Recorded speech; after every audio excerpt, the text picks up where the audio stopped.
So it looks like we're live. I got her working. If you were here for the last video, I couldn't get it working, so hopefully everything's good to go. So I had another download this morning. I'm still going through a lot of stuff. And this is Christianity fiction or nonfiction? And the first thing I want to talk about, this is a sensitive subject. And there is in no way, this is not going to be mean-spirited whatsoever. And it's intended for people, it's not intended for, kind of the deconstruction that you could go watch a million atheist videos on YouTube, and it's not the same intention. The intention is to show people, like how you can actually become a deeper Christian, and how you can disseminate between truth and non-truth, what's real and what's fake. And from the soul's point of view, it can do that. From the ego's point of view, it can't determine reality from fiction. And so we're going to talk a little bit, I'm going to talk a bit into Christianity. And if you came here just to downvote me or leave a nasty comment, here's what I would say to you. Most likely you're a fan of Christianity, or maybe you believe that being a nasty atheist is really the better. I don't want to push everybody into any kind of box. But here's what I would say is, if you're downvoting this, or if you just neglect this information, there are people that are Christian, and this is meant to be for people that could be Christians that are trying to deepen within their faith. And just to say, I have my mentor for nearly a decade, it was a decade, was a devout Christian. And he's one of the most soul-filled people I've ever met. And and you want, I would say you want somebody like him in your corner, because he knows biblical language. He disseminates facts from the Bible and non-facts, like things that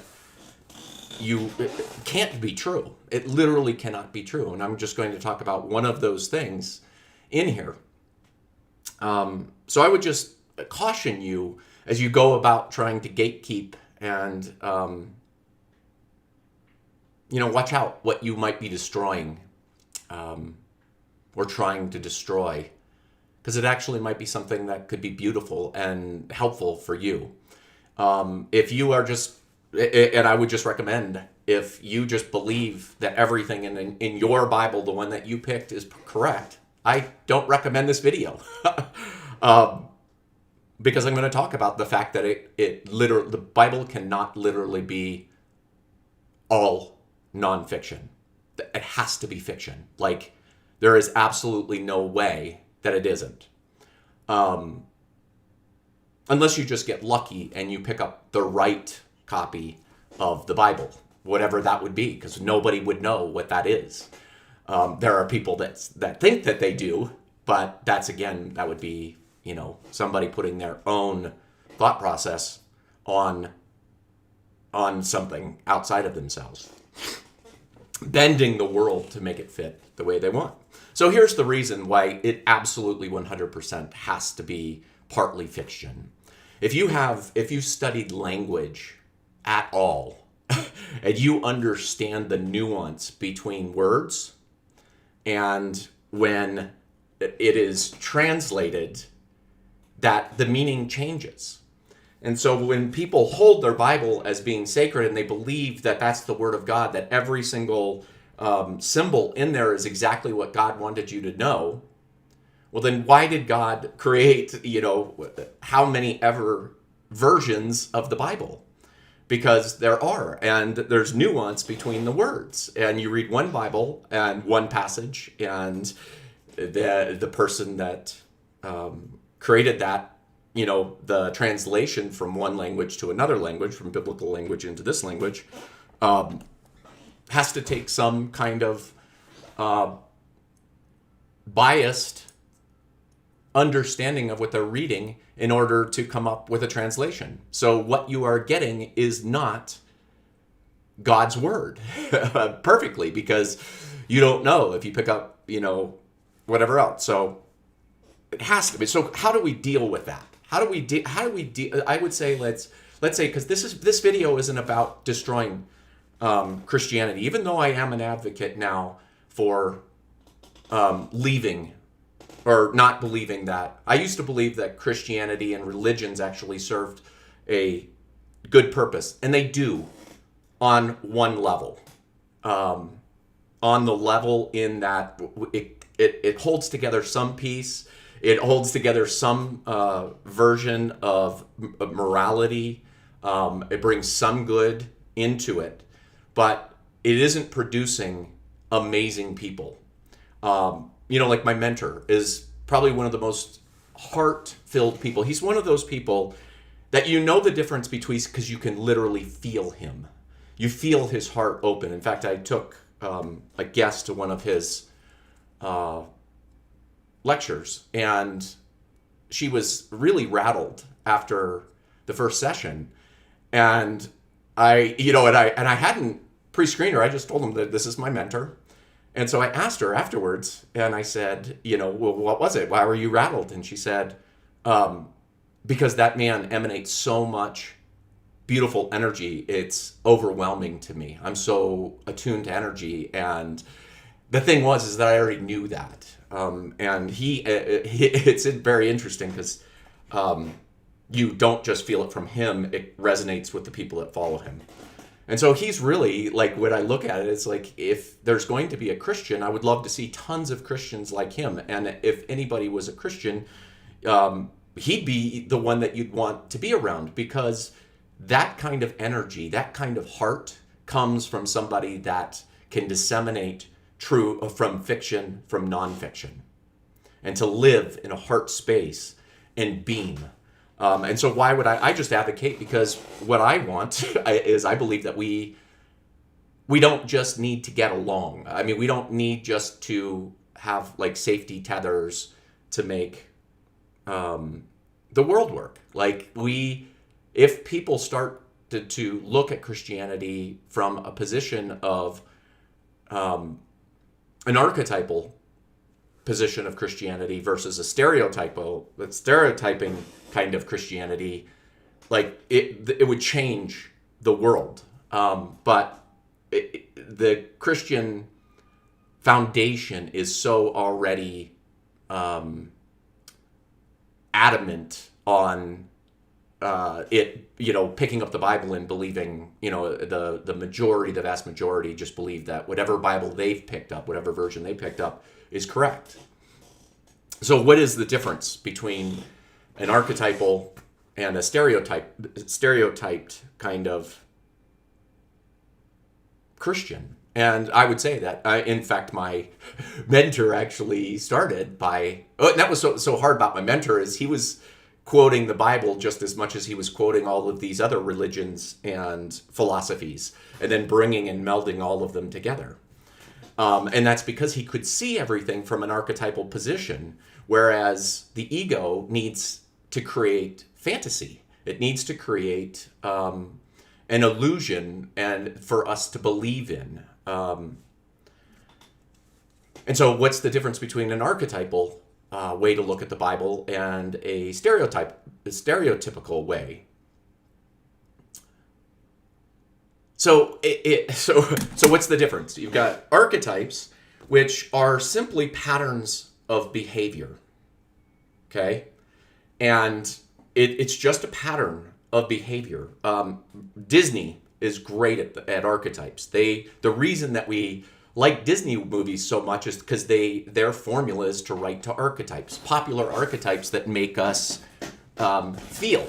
The 80s Disneys were like, you've got the hero and you've got the villain, and it's this battle between good and evil, and it's a particular, so it's two archetypes, two behavior patterns that come together. So if you take Let's see, what's the can't remember my Disney. Was it Sleeping Beauty? No.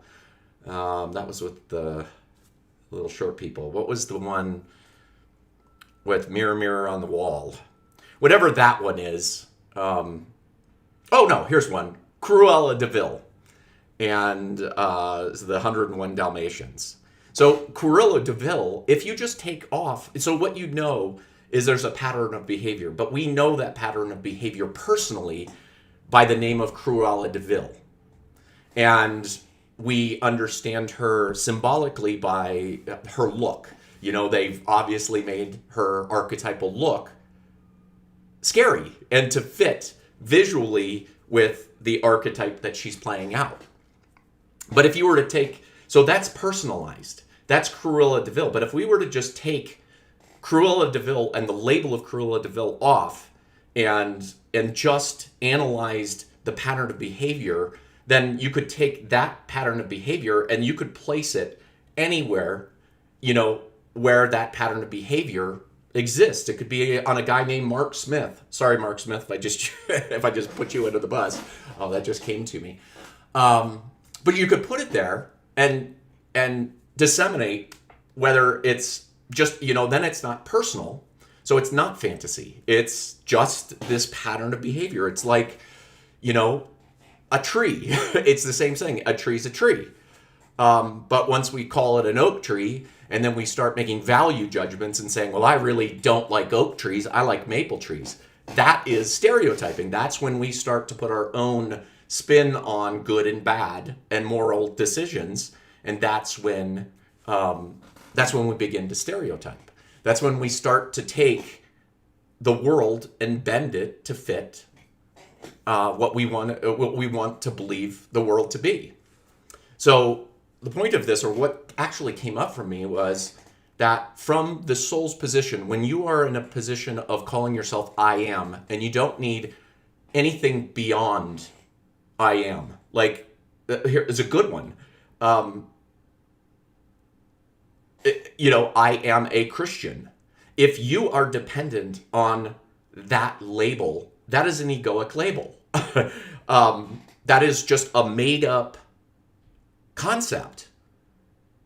And, you know, and we don't know outside of, like, if somebody says that they're a Christian, I have no idea what that means anymore. Because there's like 15,000 different versions of Christianity. And then within those, you know, 15,000, then there's everyone is making the Bible fit the way that they see the world.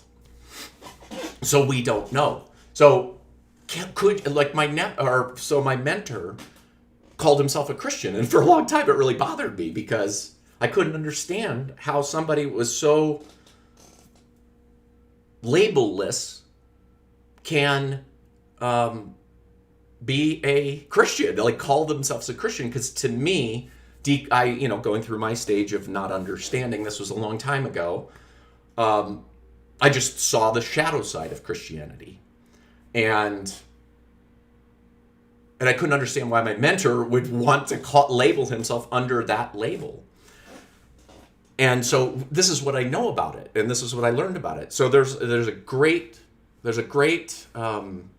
continuum that works wonderful for determining reality from fiction. And we have to do this ourselves. You can't rely on. You can rely on people, but there's a lot of trust that needs to be built up and that sort of thing. But how do you do it? So here's the way so I'll just make it. So how do you do it? Okay, so what you need to do to find out if you are creating fiction or reality is you look at it from the position of experience, reliance, or dependence. Experience, reliance, or dependence. So what does this look like? That means that if you are an egoically trapped Christian, then, or, created Christian, I would say it's trapped because the ego is asleep. Like that's our state of being asleep and not being aware of how our world actually works. You're creating the world that you're in your mind, you're creating the world that you want it to be. So you're stuck in that. So if you're dependent on saying, I am a Christian, and you can't remove that label, and that becomes part of your identity, you are identified, you're now connected to something outside of yourself. And it is a concept that is not necessarily real. And I would say that it is not real.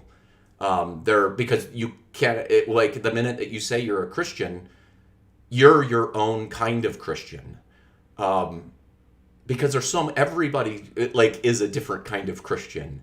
And so it's, at that point, it's the only meaning behind it. And I say this from the point of the reason that you have to have it is because you need something to cling on to. You have something, you cannot handle the world without having something, a tether into the world without it. So go to the other side, and I know this about my mentor, that he could easily live without, he doesn't need anybody to know he's a Christian.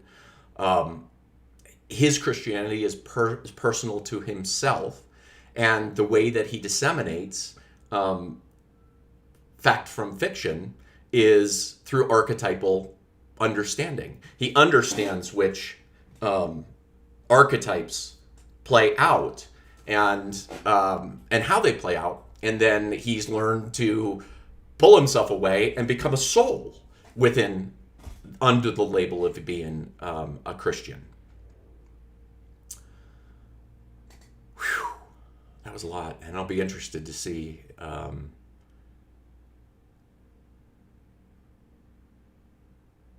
so the whole point of this is that if you want, this isn't talking people out of Christianity, even though I don't recommend Christianity as a first layer. But if you're in Christianity,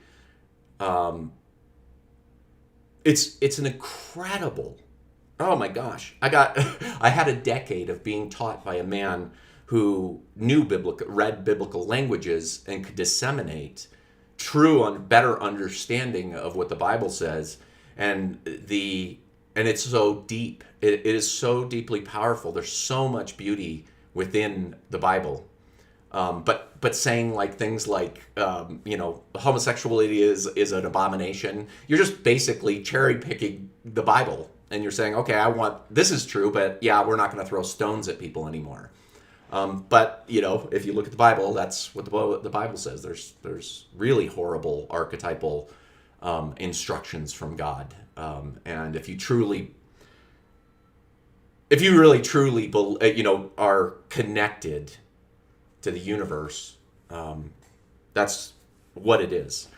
And so what causes us? And there's actually this was an interesting thing. What causes us to need Christianity to be real? It's a tether, and I wouldn't want to rip it away from a lot of people, because it's the tether that's just keeping them moving within the world. It keeps them going, and I wouldn't want to take that fantasy away from them. But I would love for them to have mentors who can deepen their faith, and they can deepen their understanding of the Bible, so they're not saying idiotic things like that homosexuality is an abomination. God made homosexuality. It's like saying that mosquitoes don't exist. So anyway, here is another understanding of another way to look at Christianity, and one of the other things. And in fact, there's a popular movement that people have talked about called. Maybe you've seen the bumper stickers, not of this world. And that's perfect, because that to me is the very beginning shred of believing that the ego is the true nature of this world. To believe that this world existed and then we came into the world. That's what most theology, and that's what most, and that's what I believe, that I actually looked it up a long time ago, and that's what they believe, not of this world. And why would you believe that?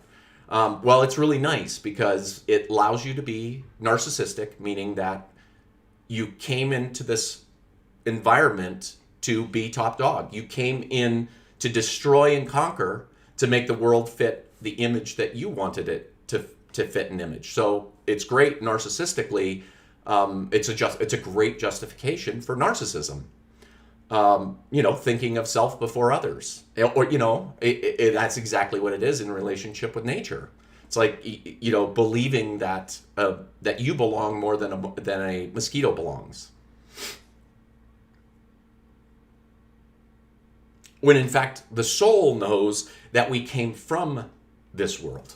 And it's huge. Like, if we look at this, how is it huge? In that, if we came from this world, let's just disseminate that for just a second, just unpack that a little bit. If we come from this world, then that means we're a part of this world. We're not separate from the world, that we're a piece of that puzzle. So if we look at the physical environment of the world that we're living in, the corporeal level, the things that we can touch and feel and taste and hear, any biology, any scientist would say that the ecosystems that are created in this world all work in harmony with each other.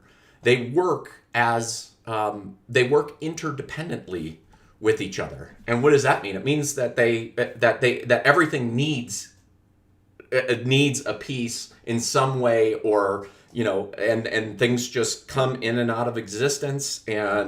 But if you watch ecosystems, or if you study ecosystems, you can see, people who have really done that can see how everything, all these little pieces, and we even have these things set up within the scientific understanding to to get rid of the bias that we would have, the egoic bias that would change it. It's like, if you're watching an ecosystem, they found that can produce, the wrong results, because we are then putting our bias into that with that ecosystem, or the way that we see that ecosystem. So, but from the bigger picture, we live in an interdependent world. So if you were to understand that truly deeply, that, oh yeah, well, I'm part of this, then you would understand that you're part of an interdependent system, and then you can disseminate from that. You can disseminate, where you fit within the pecking order of, we then have the ability to create or live in alignment and attunement with that world.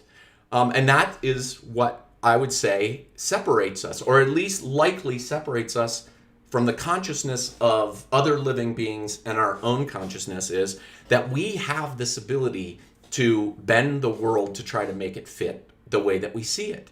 That we can, I would call that the shadow side of our imagination, the shadow side of creativity. It shows up as, sorry, got a little phone call-y there. I won't take it. I just forget which way it goes. So sorry, the interdependency. So now we've got a tether. If we understand interdependency and we understand how it works, then we have a starting point on how to tell the difference between fact and fiction. And how do we do this? Well, the ego wants to control the world, and it wants to make the world fit what it believes the world to be. And so in order to do that, it needs to control the world. It needs to control other people, and it needs to control the outside environment as well. And so that puts us into a space of a formula, which is interdependency, is that there is some kind of balance where, fish and all of these things understand this balance and this equality just naturally. And to us, we don't. That's where the mystery lies. We can be on the other side of this equalities. So we can come here and we can have narcissistic viewpoints where, we will beat up our natural environment. We will beat up other people narcissistically because we think of ourselves before we think of other people and other things outside of ourselves. That's control. Codependency is still in the control pose, but this is where we give up control. This, just like a ridiculous idea of codependency could be, the person that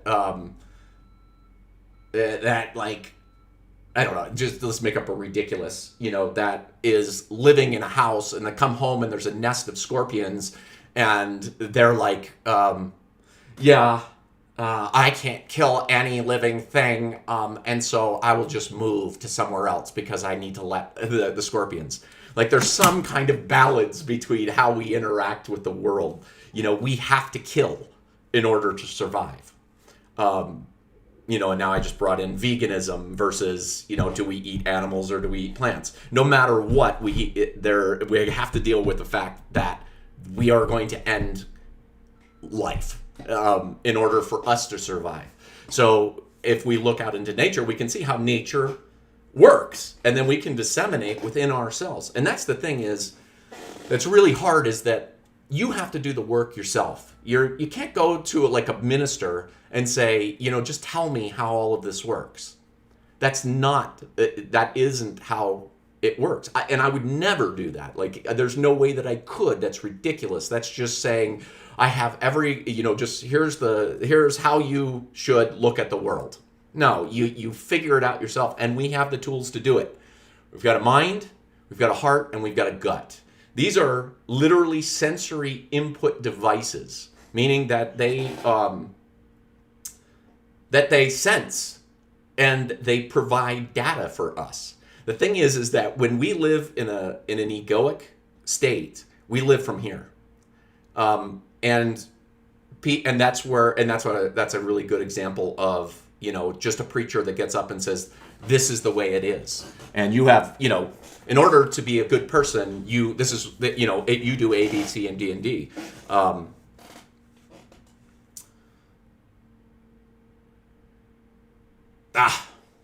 lost my train of thought on that one. So I guess that download wanted to go away. So anyway, you can,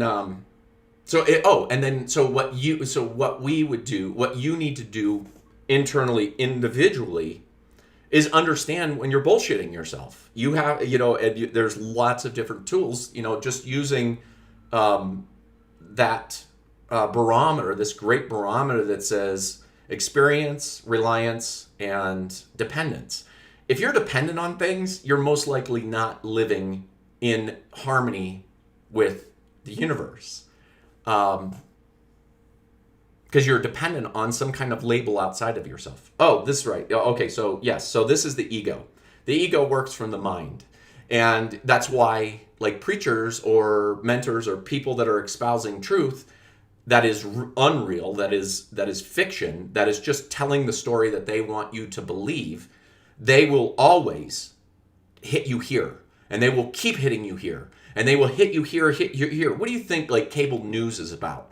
That's exactly what it is. It's just like embroiling people's minds away from their hearts, from their own guidance systems. It's saying, what I'm saying is absolutely true, so don't even worry about, disseminating it. And that's the laziness of the ego.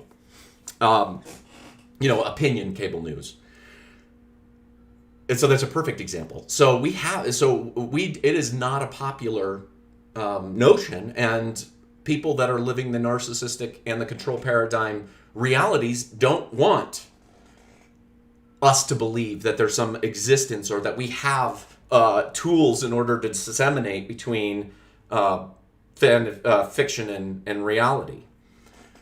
But you can, and that is by aligning your heart and your gut. And I found that over my unfoldment in my process of getting to this soul stage was to I don't get a lot of phone calls, but I'm getting them now. So Yeah, so that just maybe beads I need to pop off. So you have everything in you. We all have these things in you, and there's a lot of trust in yourself that needs to happen. You need to trust, you need to, if you wanted to become a soul and to live and be able to disseminate fact from fiction, you have to align. You don't just sit and watch I call them deconstructive atheist videos, mean spirited, and they're not doing any better of providing. And that's one of the things, because like a sincere atheist, and I've read and I've seen them, they, like, the big thing for a sincere atheist is they understand Christianity can be a fear-based tether for the ego to hold on to. So sincere atheists that really want free thinkers, people, they want to live in the reality where people can disseminate and make the world a more beautiful place because of it. The big mission there is to provide another reality or another alternative to Christianity, because Christianity, that is the big thing that you offer. I mean, that's the thing, is like, there's some people that are just falling off the rails, and then Christianity catches them and they wake up, and it's what keeps them above ground. It's what but it doesn't make them, and for a while they just don't need to live as a soul. They just need to survive. And so Christianity is like a little bit of a guide wire for a lot of people.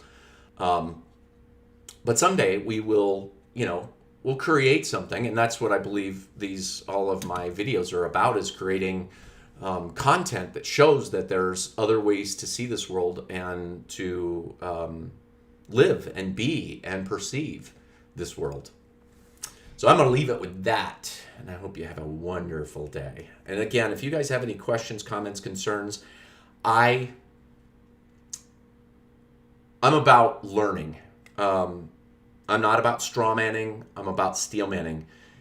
And if you completely disagree with me on something or everything, I love it. The only thing is that I ask is, have I heard it before? Because there's just so many different arguments, and it's like any kind of thoughtful response I will be happy to engage with.